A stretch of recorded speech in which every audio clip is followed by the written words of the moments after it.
Speaking of equality, I didn't check this, because, you know, sometimes you don't think about it when you're saying, like, ladies and gentlemen, and the world has changed a lot. Because, are you guys okay with me saying, like, guys and ladies and gentlemen?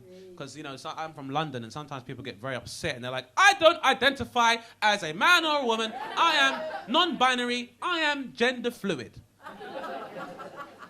And, you know, I was confused the first time I heard the term gender fluid, because if you really think about it, gender fluid is another word for cum. So I mean, very confusing.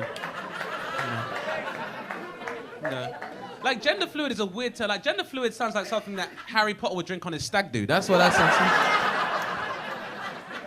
like. Like, imagine Hagrid being like, all right, Harry, congratulations, you're getting married. Why don't you try this? What's that supposed to be, Hagrid? Well, we call that gender fluid, Harry. I think you'll like it. Are you sure? You'll see, Harriet.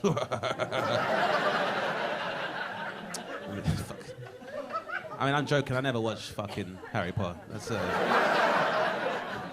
there's a lot of good romantic films to watch at this time of year. Like, do you guys remember the film Ghost? Remember how romantic that was? R.I.P. Patrick Swayze. Now, I watched Ghost a few times, not by choice, and but I watched it anyway, and I thought, kind of unrealistic. And I don't want to burst anybody's bubbles, but if a man does die and he can touch stuff without being seen, like, he probably ain't just coming to see you. That's all I'm saying. No, I know if I died, you'd read about a series of strip clubs being haunted all over the country. So. Because that's where I'm spending my Valentine's Day. So I don't know if anyone here has ever been to a strip club, but, you know, stripping is, I think, very much a part of popular culture. I enjoy going there, especially as a comedian, because strippers and comedians have a lot in common. Because you have to do your performance next to a pole, and, you know, you have to kind of bare yourself on stage, and sometimes you feel like you've died inside afterwards. And also, it's fucked up because you've got to pretend that you like people for money.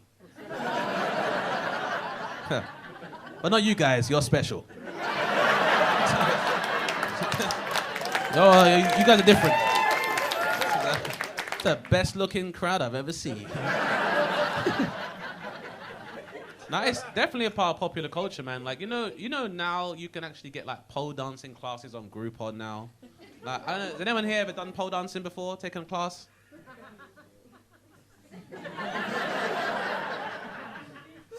Man, there's nothing to be ashamed of. I'm not here to judge, I'm here to observe. What? What's your name, miss? What's your name? Nikki. Did you enjoy your pole dancing class? I don't believe you, Nikki. Oh, darling Nikki, as your stripper name is. I think it's a great thing, man. If you haven't tried it, Nikki, you should definitely try it, man. You know, get some exercise, meet some new people, and, you know, explore your sexuality and how you could use it to control men, because that's a great thing. It's a great thing that strippers can do. Like, two of the hardest groups to get money out of, bankers and drug dealers. Strippers do that shit all the time without even trying. So I'm just saying, if more strippers work for Inland Revenue, we'd have a lot more money for our tax base. That's what I think, you know. I think give it a go, Nikki. I mean, I'll be honest with you guys, I would love to be able to use the power of my sexuality to control somebody else. You think if I could put my balls in a woman's lap and be like, don't touch, you're getting kicked out, we got rules in this club, girl.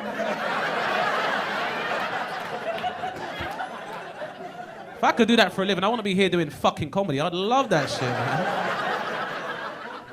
Friday night, I'd be like in satin underwear in a darkly lit nightclub with a cool stripper name like Skin Diesel. That'd be my life.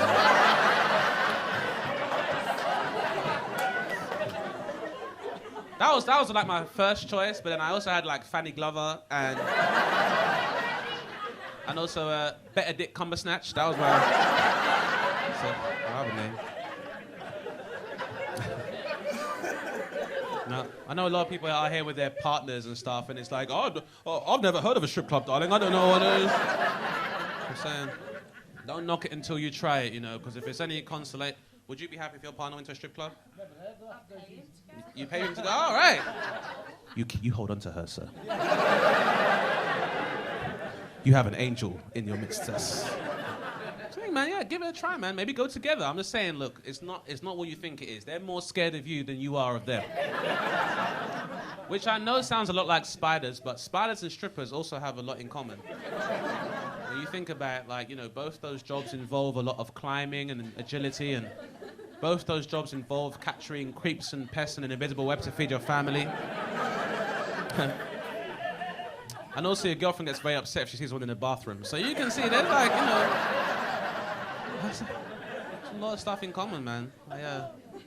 And people always say, yeah, but you say that, Dane, you're about strip clubs, but what if your daughter was a stripper? How would you feel then? I'd feel exactly the fucking same. As long as she's happy and fulfilled, that's all that matters. I don't care if my wife was a stripper, my daughter was a stripper. My daughter could be an Instagram model if she chooses to. That's her fucking choice. Because you know what's worse than having your daughter be an Instagram model? How about one of the men that fucking asked them for shit on the fucking comment section? That's even worse. I'd rather have my daughter be a stripper than have some guy be like, can I smell your panties? That's like...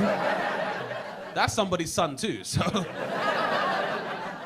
Just to put it into perspective, right? Who's that fucking creep?